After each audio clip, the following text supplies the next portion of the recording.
ইমোতে দারুণ একটি আপডেট চলে এসেছে। তো এনেবল করার জন্য প্লে স্টোরে চলে যান, গিয়ে ইমো লিখে সার্চ করুন। যদি আপনার অ্যাপটা এখান থেকে আপডেট চাই তাহলে আপডেট করে নিন, আর যদি আপডেট না চাই তাহলে অ্যাপটাকে ওপেন করে নিন। ওপেন হয়ে যাওয়ার পরে আপনার কর্নারে প্রোফাইল আইকনে ক্লিক করুন এবং নিচের দিক থেকে সেটিং আইকনে চলে যান। এখানে দেখেন একটি অপশন আছে অ্যাকাউন্ট সিকিউরিটি।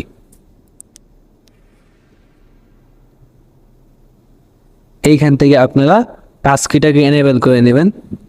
এখান থেকে আপনারা কুইক অ্যাক্সেস পাবেন। আপনার ফেস আইডি অথবা টাচ আইডি দিয়ে আপনার যে কোনো সময় এটাকে লগ ইন করতে পারবেন এবং সিকিউর স্টোরেজ অর্থাৎ আপনার ডাটাগুলো এবং তথ্যগুলো নিরাপদ থাকবে এই অপশনটির মাধ্যমে। তো এটাকে অবশ্যই চালু করে দিবেন, তাহলে আপনার ফোন চুরি হয়ে গেলে বা সিমটা হারিয়ে গেলে আপনার আপনি যে কোনো সময় এটির মাধ্যমে